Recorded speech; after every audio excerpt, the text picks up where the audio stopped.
You are about to witness a global movement. The medical system has failed us. Pharmaceuticals are designed to make us sick, weak, dependent. Not anymore.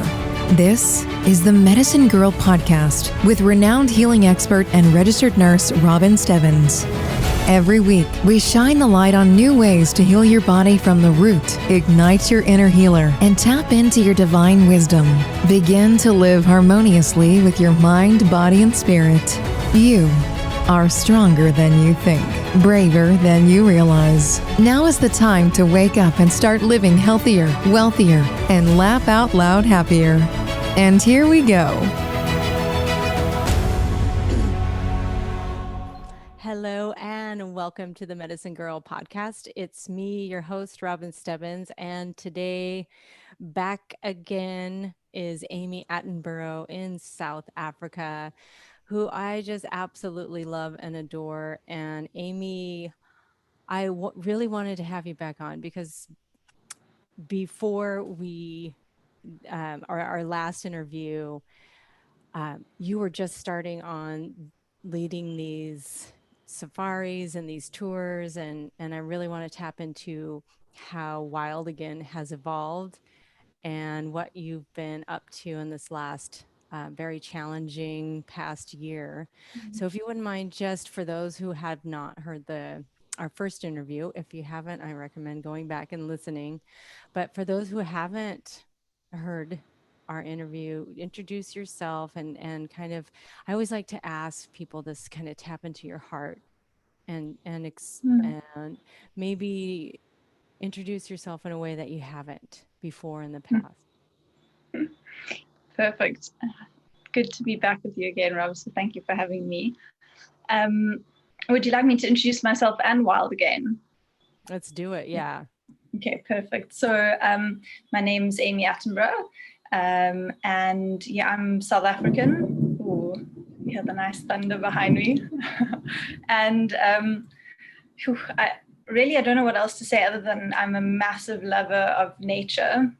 And it's quite an interesting journey that it's taken me on, because you would think that being in love with nature would kind of just take you deeper into loving plants and animals and the rest. But the journey has actually also brought me really back to loving humans very, very deeply.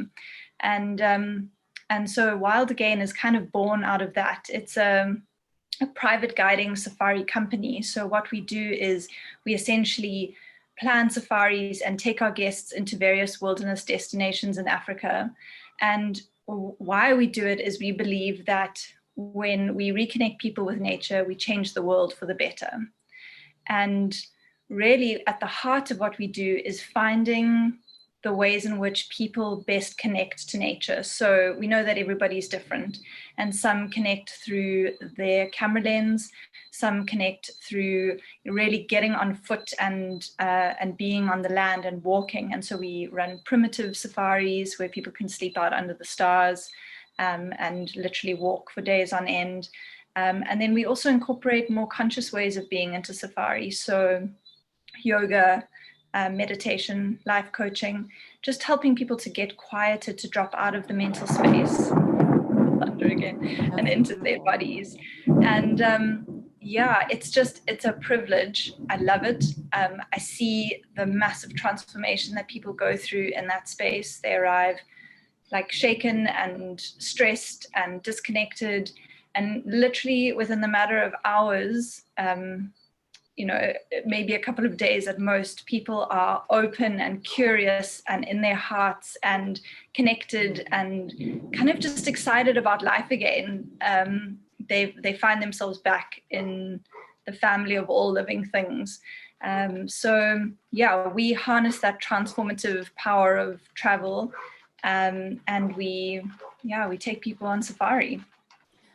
Beautiful. And I really, just so much that you said, but I really like to tap into kind of the meaning behind Wild Again, because I love what that means. And I have my own personal definition of what it means to be a wild human versus domesticated human. Yes. But can you, what was the journey behind that meaning behind Wild Again? I think So essentially wild is often seen as like crazy, out of control. It can be taken in quite a bad sense. And wild to me is, it's tapped into back into presence. It's tapped back into your relationship to life. So what is it that life most wants from you in this moment? Like, how can you be true to life in this moment? What does that look like?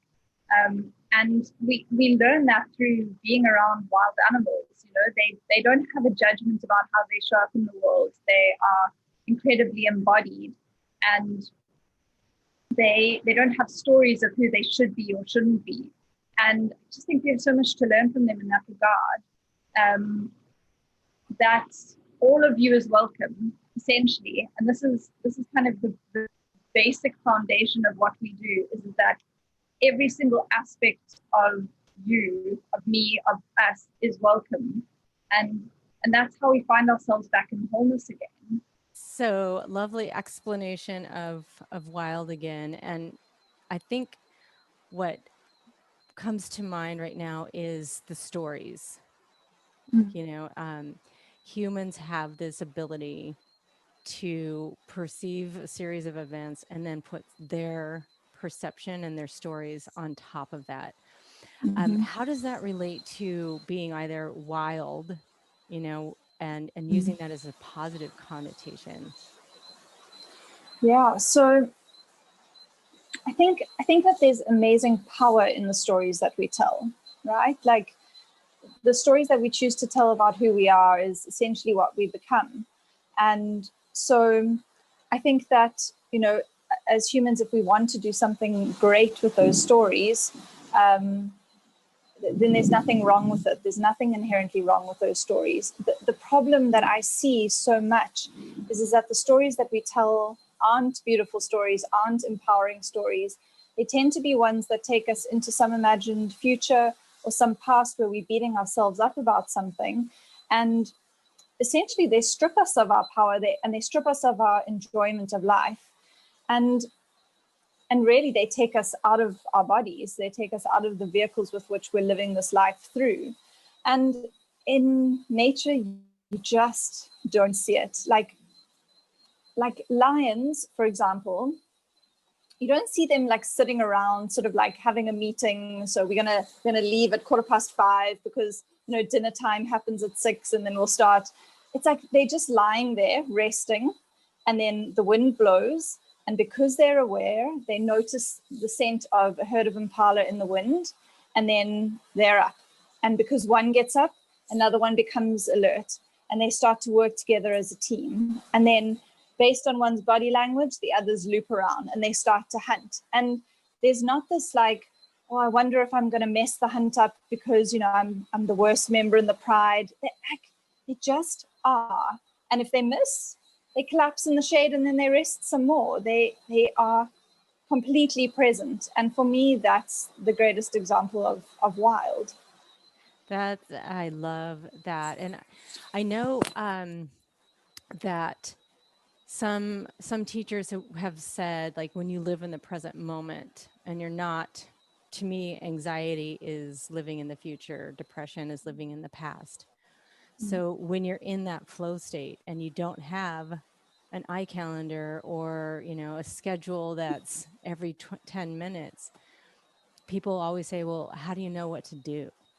And I love that example, because if you're in harmony with Mother Nature, you just do.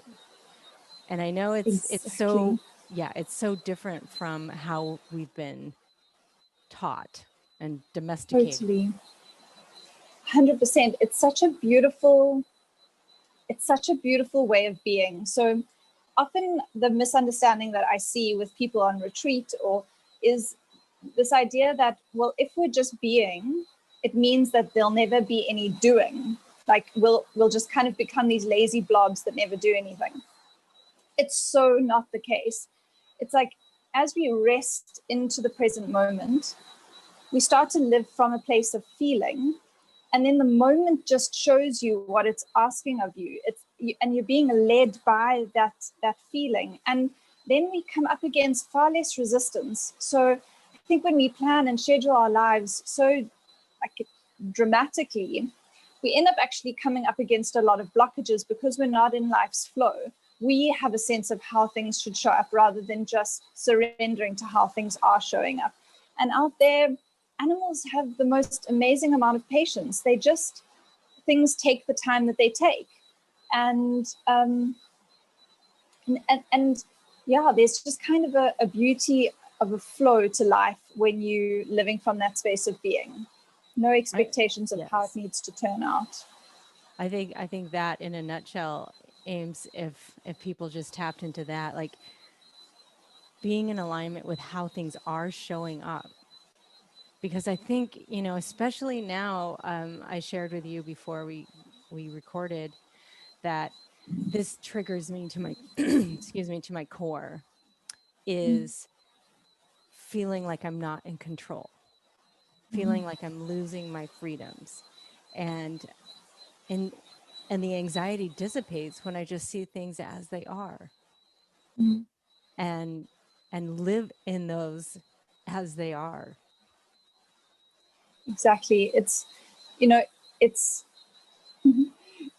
so incredibly simple, and yet it often proves to be so incredibly difficult. Like we seem to have all of these resistances to just being that show up. And this is ultimately what leads to suffering. So Byron Katie, who's one of, you know, the greatest teachers for me, and I've really used her work a lot in my life, she says that every time you argue with reality, you lose. But only 100% of the time. Exactly. Yeah. And I think, you know, Robs, I think that what's happened with COVID is that it's shown us how little control we have, or that we have no control. And I think that's what has been so incredibly maddening for people during this time. I think we've realized how vulnerable we are as a species. And it's something that's managed to affect absolutely everyone. It's not like a high wall or a huge bank account or a lot of privilege or a high social status. None of those things have been able to protect anyone. And I know that the vulnerable have been in some ways more adversely affected, but it's touched every single one of us, and it's shown us how connected we actually really are. And in that, I think that we've come to realize that, you know, the universal law of nature states that nothing stays the same. And we've got to learn to accept that. Otherwise, we're just going to only create suffering for ourselves. We're arguing with the reality that already is. And in nature, there's none of that. Beautifully said. And so I always like to give folks action steps. Like what about those of us that are living in the city or living in an apartment and you really don't have access to nature or what you see as nature, or you've decided to, for your safety, you've decided to quarantine yourself indoors. I have a lot of patients that I see that are still quarantining themselves by choice. So how can they tap into their wild nature or get wild again in those circumstances? Such a beautiful question. So the way I see it is that the cities that we've built have been built in nature and on nature, right? It's like, even when it's difficult to see, nature is all around us. And it's a little bit like people say to me, I really, really struggle with incredibly noisy places. So I'll often invite them, where can you shift your focus to? So instead of focusing on the noise, can you listen for the white space? Can you listen for the silence within which the noise is arising? And then when we put our focus there, we start to feel the peace that always exists, that the chaos is arising in. And for me, it's the same with being in a city. It's like, can you start to look for the little bits of nature that already exist? So an example is it's absolutely pouring with rain here where I am now. And Same for you, Robs. It's like, can you go outside and stand in the rain and just feel the coolness of the rain on your skin? Can you sit with your eyes closed and just listen to the quality of the sound of the thunder? Don't try to name it. Don't try to, just like, what is the quality? What is the tone of it? Can you like stop and just appreciate the tiny little flower that's pushing up between two concrete slabs? Maybe you can start to take notice of some of the 3 birds that you find in your garden or in your park and start to try to identify their sound. Or one of the great ones that my yoga teacher, Sophia Diaz, used to say was, feel the position of the sun in the sky from the center of your heart. Oh. You know, like our bodies are always in response to nature, even if it's not a big elephant. It's like the sky is always here. Clouds, you know, what are the clouds up to? What phase is the moon in? And what does that phase feel like in your body? And that kind of brings me to my second point is to find the little bits of nature, even if it means growing a pot plant, you know, creating a relationship with this one little being, this living being. But it also means cultivating coming back to your own body. So what we've been talking about a lot is how the stories we tell and the thinking mind just keeps us in these perpetual, exhausting places. What practices can you use to come back to your body? You know, for me, it's breath. For me, it's meditation. For me, it's yoga. What movement can we use so that you can come back to that wild body? You can come back to the present moment. Like the body doesn't exist in the future and in the past. That feeling exists right here, right now.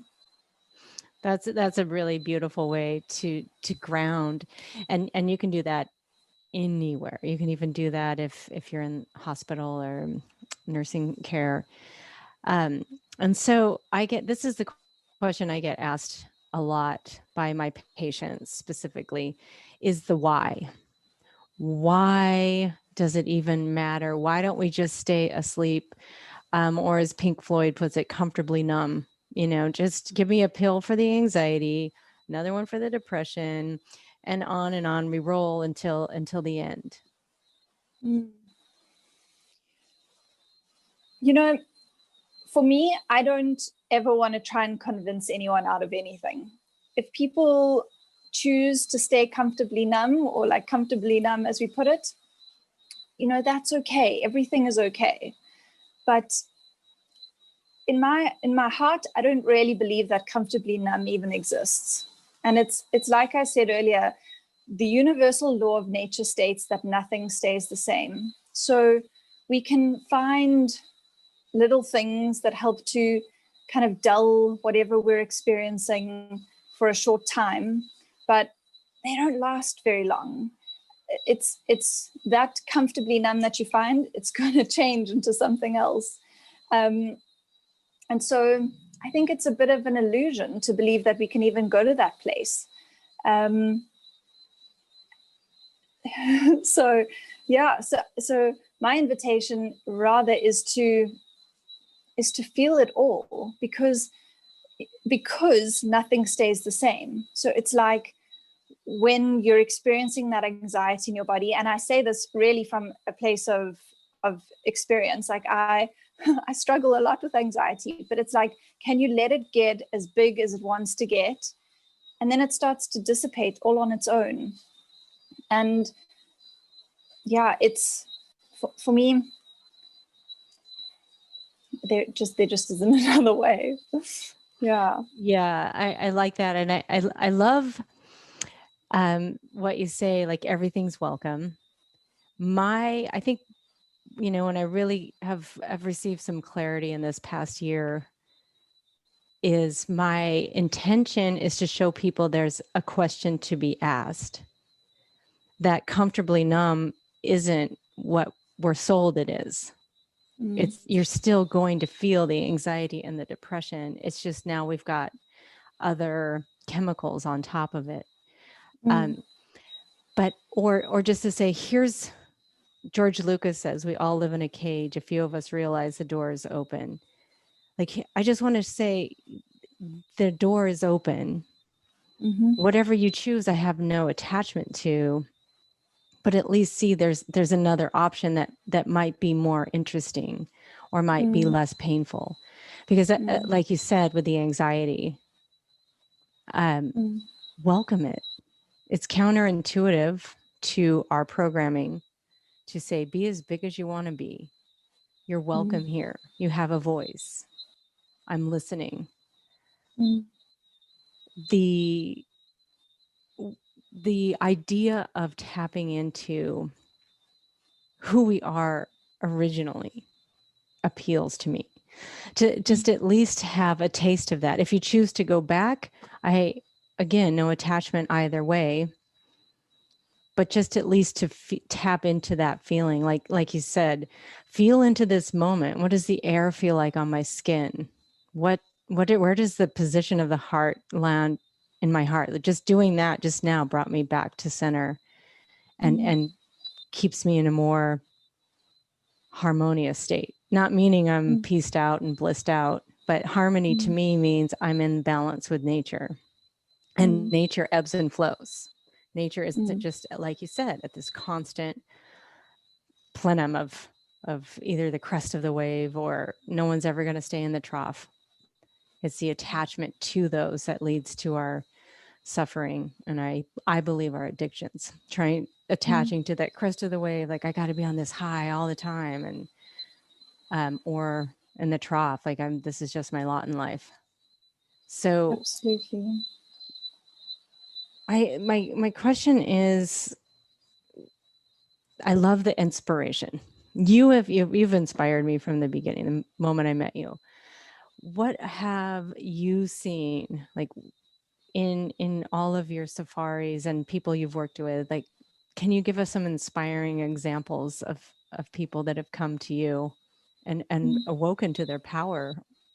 Wow, Robs, there are so many. And I just want to say on the point that we were just talking about there, that exactly as you were saying, like when we believe life needs to be a certain way, that's when we feel the ennui, the suffering. But, if we try to stay numb in like the middle ground, and we never want to experience what happens below, it also means we never get to experience like the massive ecstasy, the massive beauty. It's like the more we try to squash ourselves into the center, the more we clamp down on all of life.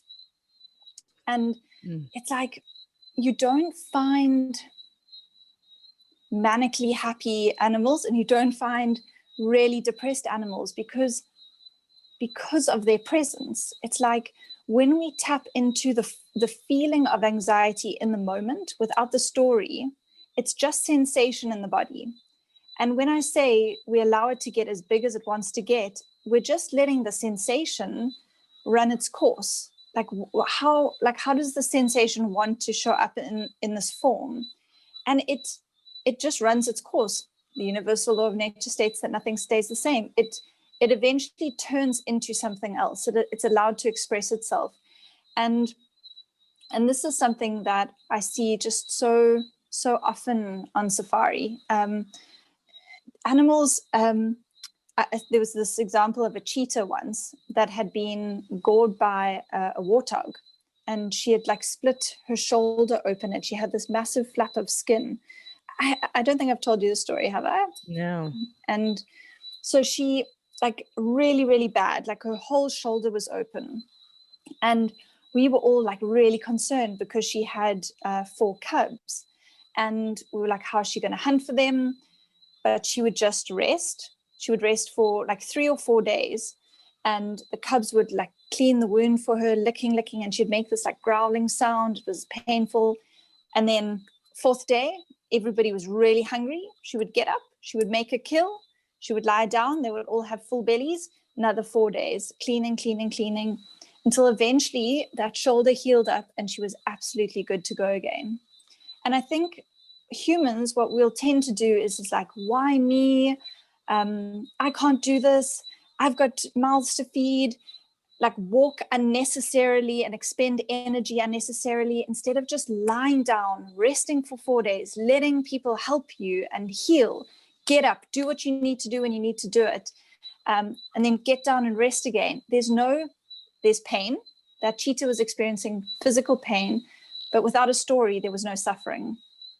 And as humans with our story, we send ourselves into the suffering. So, yeah, I just wanted to add that. That's a beautiful, I love that example. And I love the analogies, because that, for me, that's how I learn. That's how it makes sense to me. And it really hit me in the heart. What you were saying is that the why is, if we don't go into the trough and really open ourselves to it, not try to say, this is a bad emotion, or I shouldn't be feeling the shouldn'ts, the shoulds and the shouldn'ts. I shouldn't be feeling this. Then we absolutely cannot feel that potential of the other side of the emotions. So it is like praying for a one-sided coin that will not exist in nature.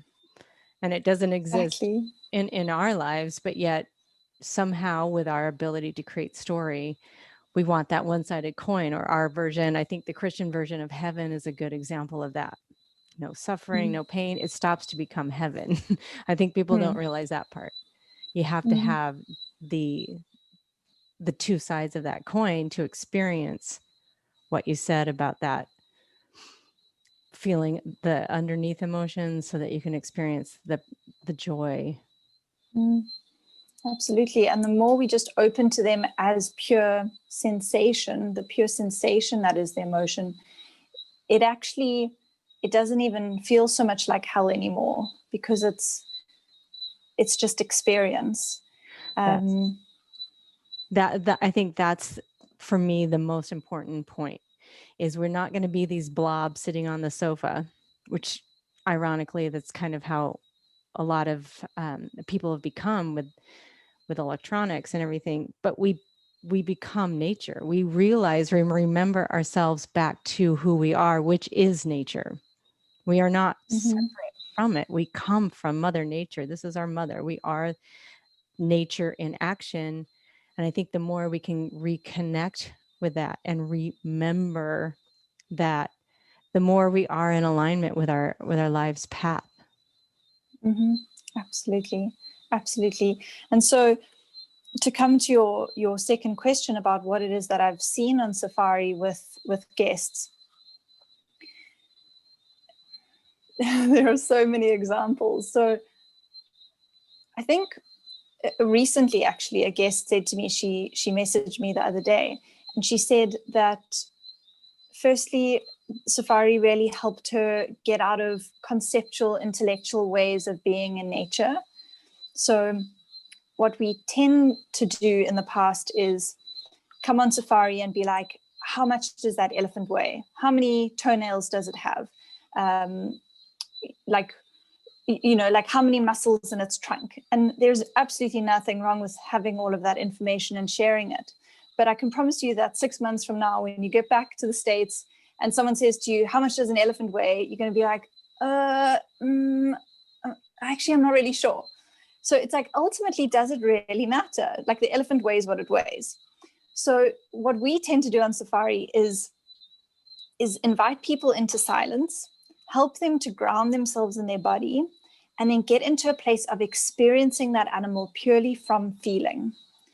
And I can promise you right now that when an elephant comes past you and it's towering over the vehicle, and you can look down and you see its 5 sort of cracked toenails, and you can see the texture of its skin, and you can hear its breath next to you, and it's so big that it's actually blocking out the light.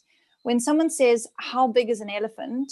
You can close your eyes and take yourself straight back to that moment and that experience. And then that's just so much more real. And in that process of being in nature like that, people start to drop out of a conceptual space, and they start to learn what presence is, what being is, and the power of it.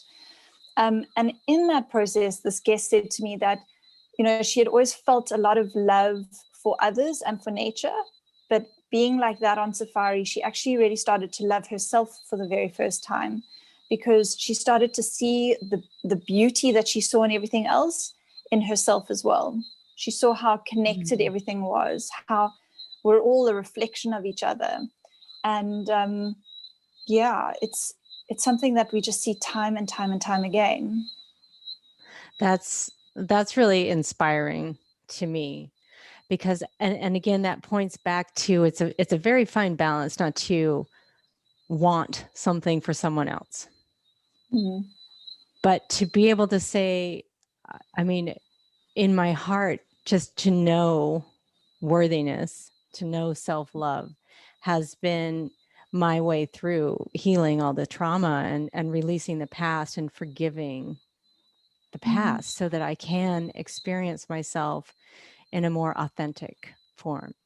So that's beautiful to see that reflected back through nature. And I notice that when I take people out, I do a nature meetup group, and I call it Nature is Medicine. And I always say to everyone, I say it, I think 2 or 3 times before we trek out, this is silence. I want everyone to tap into silence. And everyone is so used to chattering about this or that and or hikes or better hikes they've been on.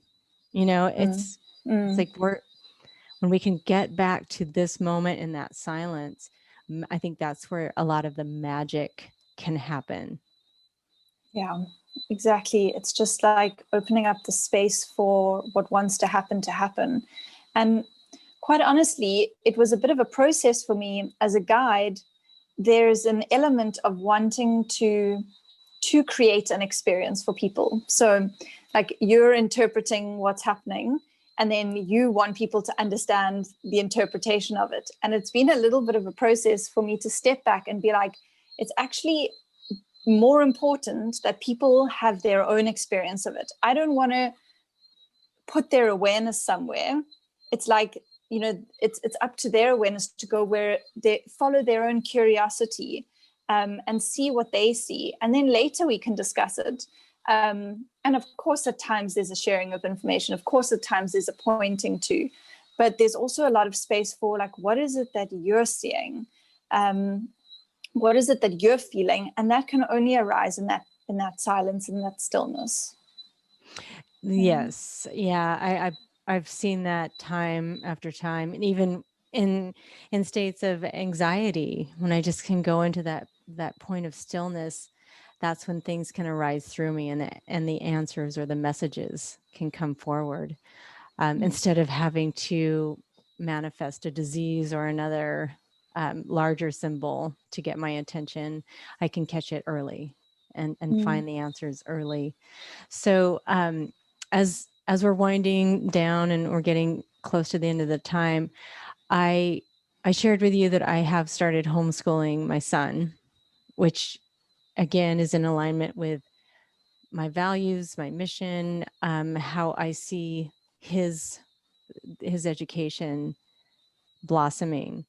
But along with that comes a lot of anxiety, and I reach out to a lot of people. So the question is, what if you could have a fantasy wild again family, what would that look like? And what do you like, a fantasy wild again family? Just explain a little more about what you mean.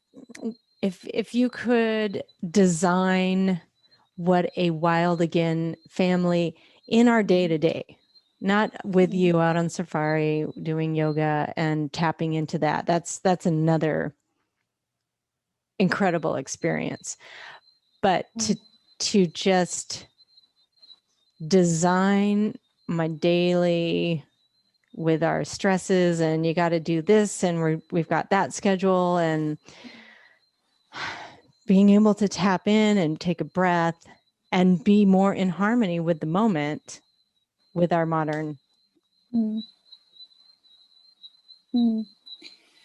So my ultimate would be to have,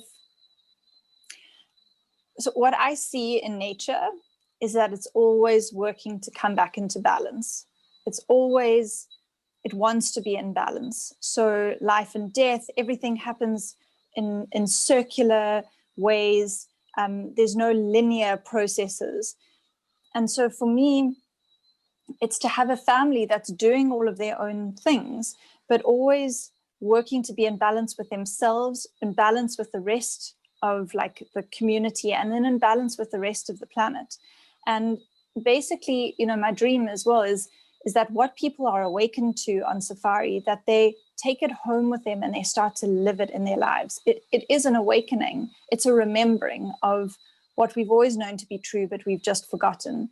And really, because when we're on these safaris, it comes from an embodied place, not a mental place, you can start to live them. It's a truth that now lives in your body. It knows what to do moment to moment. And when we have this community of people that now are around the world that can support each other when somebody's feeling incredibly anxious, and help to ground, or to just be a listening ear, or to just be a reminder. So I feel like, you know, we create these really beautiful, sometimes it is like a biological family. Sometimes it's a family that comes together on a trip, but we create these broader families that are spread across the world that can continue to support each other and live in these wild ways in our urban environments. And yeah, that's my dream, that it just keeps growing, keeps getting stronger, and that we can all come back into balance again. Yeah, and that completely resonates with me, is that we're just remembering ourselves back to the origins. But yet, you know, we do have these prefrontal cortex, and we do have these memories, so that we can create some inner wisdom as we navigate. So we're not just, you know, wild babies. We're you know, we have a little more wisdom to it. So in closing, Amy, is there anything that you can share with us about your journey and your wisdom that you can impart for us? I think for me, the great journey has been realizing at all levels that all of me is welcome. There's a way of being in our culture, particularly in South Africa, that and the way I was raised, and that like centered around being a good girl, being at some level taming aspects of myself, showing up in ways that others, or I thought others, wanted me to show up. And nature has really been the greatest invitation for me back to my wild self, back to remembering that a lioness has many different moods, many different ways of being. And when she's present, the most appropriate one, the most life-affirming one shows up. And sometimes that life-affirming one is to growl, is to snap, is to protect her food, protect her cubs, is to make a kill. And that has really informed my life so much. It's helped me to let go of one way of being, one expected way of being, and start to welcome whatever it is that life's asking from me moment to moment, and to love every aspect of me that wants to show up. So yeah, that is beautiful. And if we can just take that one thing, is self-love isn't just coming to this place where you have actualized yourself into this perfect being that you can now love. It's welcoming all of those things and being, I think, you know, when we maintain this state of curiosity, ooh, why did I get so triggered right there? Not pointing the finger at those that triggered you, but coming inward and being curious, and not being cruel to yourself or admonishing yourself for that. But, ooh, I did snap. I wonder why I did that.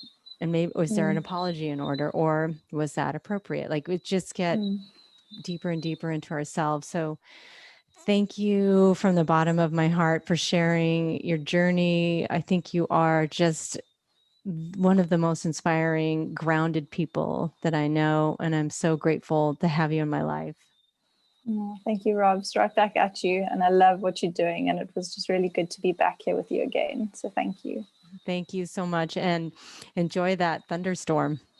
I will do. All right, take care. Lots of love. Lots of love, Amy. Bye. Bye.